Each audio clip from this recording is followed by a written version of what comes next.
ये कहानी है एक रानी और एक साधु की। कैसे रानी अपनी साधु के साथ अपनी प्यास बुझाती है।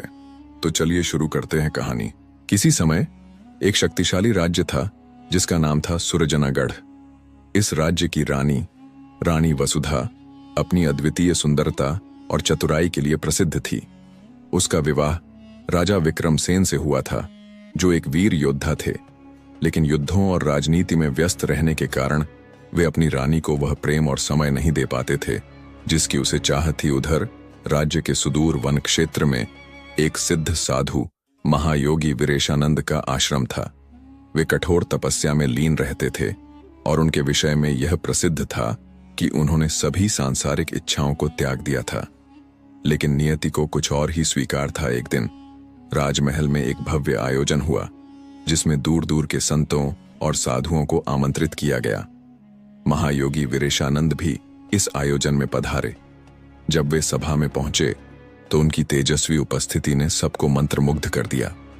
रानी वसुधा की दृष्टि जब पहली बार उन पर पड़ी तो वह उनकी दिव्य आभा और पुरुषोचित आकर्षण को देखकर स्तब्ध रह गई।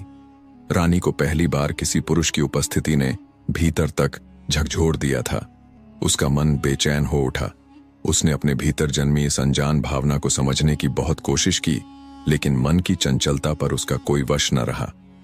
आयोजन समाप्त होने के बाद रानी ने अपने दासी के माध्यम से साधु को राजमहल में रुकने का निवेदन भिजवाया।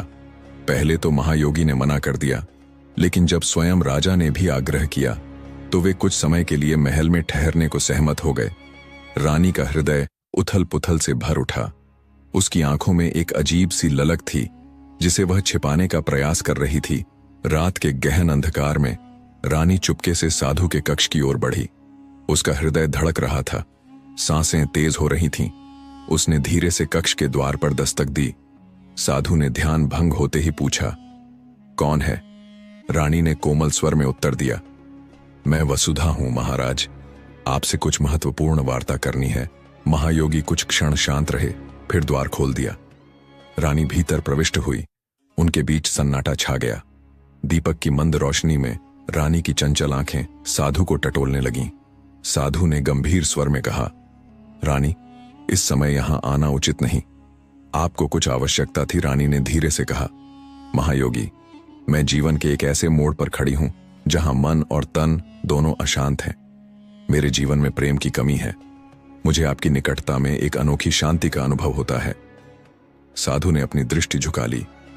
वे सांसारिक आकर्षण से ऊपर उठ चुके थे, लेकिन रानी की मोहकता और उसकी वेदना ने उनके तप को डगमगा दिया। रानी ने धीरे से आगे बढ़ते हुए कहा, क्या त्याग का अर्थ यह होता है कि हम अपने हृदय की इच्छाओं को भी अनसुना कर दें? महायोगी ने अपनी आंखें बंद कर लीं, लेकिन उनके भीतर एक विचित्र स्पंदन जाग उठा था। वासना का जाल उन्हें अपनी ओर खींच रहा था। रानी ने धीरे से उनका हाथ पकड़ लिया। यह स्पर्श साधु के लिए एक नई अनुभूति थी। उन्होंने कभी किसी स्त्री को इस प्रकार अपने निकट अनुभव नहीं किया था। उनका मन एक भंवर में फंसने लगा। रानी ने कहा, संयम का मार्ग कठिन है, लेकिन प्रेम से बढ़कर कुछ भी नहीं। साधु ने गहरी सांस ली। उन्होंने रानी की ओर देखा। उनकी आंखों में एक तीव्र आकर्षण जागृत हो गया था, लेकिन तभी उनके भीतर की चेतना जागी।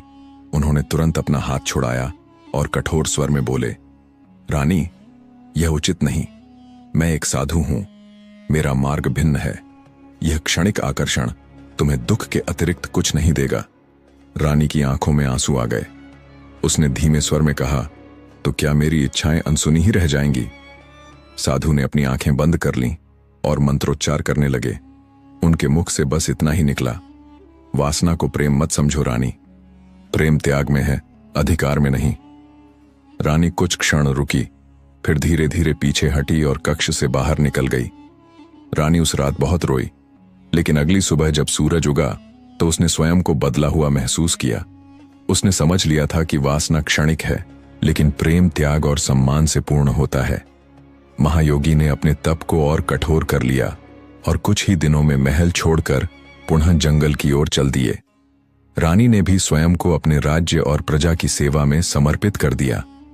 वासना की परीक्षा समाप्त हो चुकी थी और प्रेम ने संयम के रूप में विजय प्राप्त कर ली थी। यह कथा हमें यह सिखाती है कि वासना क्षणिक होती है, लेकिन त्याग और संयम से ही सच्चे प्रेम की अनुभूति होती है। आकर्षण स्वाभाविक है, लेकिन इसे प्रेम समझना सबसे बड़ी भूल होती है।